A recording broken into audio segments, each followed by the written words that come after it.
अरे, ये तो हीरा है। ऐसा आनंदनाथ महाराज ने साईं बाबा के लिए कहा।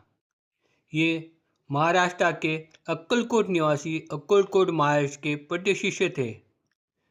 उन्होंने ही श्री अक्कलकोट निवासी स्वामी महाराज से अनुग्रह प्राप्त किया था। आनंदनाथ महाराज यह मूल के महाराष्ट्र के कोकण प्रांत के वालावल गांव के रहने वाले जाति से कुड़ार देशस्थ ब्राह्मण थे। उनका हाड़ा का व्यापार था। कारोबार के सिलसिले में वह अक्सर घूमते रहते थे। एक बार वो कारोबार के सिलसिले में श्रीयुक्त भेंडे इनकी व्यापारी पेढ़ी पर गए। तब उन्हें अक्कलकोट महाराज के बारे में पता चला। तुरंत उन्होंने अक्कलकोट जाकर स्वामी से अनुग्रह प्राप्त किया। वहीं पर वड़ के झाड़ के नीचे तालाब के पार जब वह पाँव धोने के लिए गए, तभी झाड़ के एक सूखी डाली उनके सर पर गिर गई। जब उन्होंने ऊपर देखा तो वो हक्के बक्के रह गए। उन्हें महाराज के दिव्य दर्शन हो गए। महाराज की पूर्ण कृपा दृष्टि उन पर हो गई, जिससे वह बैरागी बन गए। फिर वह 6 साल अक्कलकोट रहे। वह पूर्ण दिगंबर अवस्था में रहते और भक्ति रस से परिपूर्ण सुंदर अभंग गाकर महाराज की सेवा में दंग रहते थे, जिससे महाराज के कृपा अनुग्रह उन्हें प्राप्त हो गया। पूर्ण ब्रह्म साक्षात परमात्मा श्री अक्कलकोट महाराज ने अत्यंत सुप्रसन्न होकर उन्हें स्वमुख से आत्म पादुका निकाल के दी। वह पादुकाएं काफ़ी छोटी, आधा इंच भी कम आकार की होते हुए भी उनके चरणों पे रेखांकित हर रेशा न रेशा दृष्टिगोचर हो जाती है। वो किससे निर्मित है, यह अभी तक भी पता नहीं चल सका। आनंदनाथ महाराज को श्री कृपा से सिद्धि प्राप्त हो चुकी थी। उन्हें वाक्य सिद्धि प्राप्त थी। उन्होंने स्वामी समर्थ पर बहुत साहित्य की निर्मित की। उसमें भजन, श्लोक, स्वामी की आरती का समावेश होता है।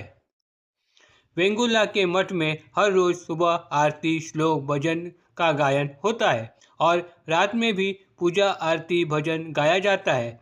उनके द्वारा निर्मित साहित्य कवनों का समावेश उनमें रहता है।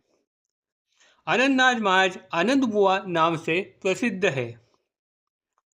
वह साईं बाबा के समकालीन थे। शिरडी नज़दीक येवले में ही उनका मठ था।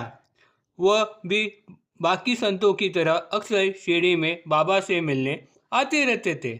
यह अद्भुत कार्य करेंगे ऐसी भविष्यवाणी उन्होंने साईं बाबा के बारे में पहले ही करके रखी थी, जब साईं बाबा बच्चे स्वरूप थे। एक बार बाबा के भक्त माधवराव देशपांडे, नंदराम मारवाड़ी, भागचंद मारवाड़ी और दगड़ू भाऊ गायके, यह सब शिरडीकर मंडली येवले में आनंद बुआ के दर्शन हेतु गई हुई थी। दर्शन पश्चात वह जब बैलगाड़ी से वापस जाने के लिए निकले, तब महाराज दौड़ते दौड़ के उनके पास आए और उनसे कहा, मुझे भी साथ ले चलो, मुझे भी शिरडी आना है। और वह उनके साथ शिरडी पहुंच गए।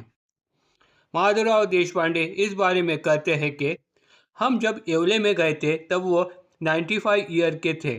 वो खाली लंगोट परिधान करते। हमें वो बड़े ही साक्षात्कारी सत्पुरुष लगे। हम जब उनके दर्शन के लिए गए तब वो हमारे साथ साईं बाबा से मिलने शिरडी आए। जब उन दोनों की आपस में मुलाकात हो गई, तब दोनों में कोई बातचीत नहीं हुई। खाली आंखों से नज़र से वो एक दूसरे की तरफ देखने लगे। फिर उन्होंने हमसे कहा, अरे ये तो हीरा है, हीरा। भले ही आज ये चौराहे पर पड़ा क्यों न हो, लेकिन कोई ये मामूली आदमी नहीं है। तब साईं बाबा सर पर मटकी लिए पानी लेकर निकले थे। फिर वह महाराज वापस येवले चले गए। आनंदनाथ महाराज ने 3 मठ की स्थापना की, यानी धर्मपीठ की स्थापना की, जो महाराष्ट्र में स्थित है। पहला तो येवले यहाँ पर, तो दूसरा तब के सावंतवाड़ी संस्थान के होडवड़ यहाँ पर, तो तीसरा वेंगुर्ले कैंप धावड़े, इस जगह पर धर्मपीठ की स्थापना उन्होंने की। वह कही गई वर ऊपर निर्देशित आत्मपादुका भी वेंगुर्ले मठ में ही है। उसके दर्शन हेतु अड़ोस पड़ोस के गांव के काफ़ी भक्तगण आते रहते हैं। महाराज बड़े ही ठाटमाट से रहते थे। उनके इस आश्रम में सेवाधारी कामकाजी लोगों के साथ ही गाय भैंस बैलगाड़ी तथा अरबी घोड़ा भी उनके आश्रम की शान बढ़ाता था। आज भी हर साल आश्रम में दत्त जयंती, स्वामी पुण्यतिथि, स्वामी जयंती, गुरु प्रतिपदा, गुरु द्वादशी जैसे सालाना उत्सव आदि मनाए जाते हैं।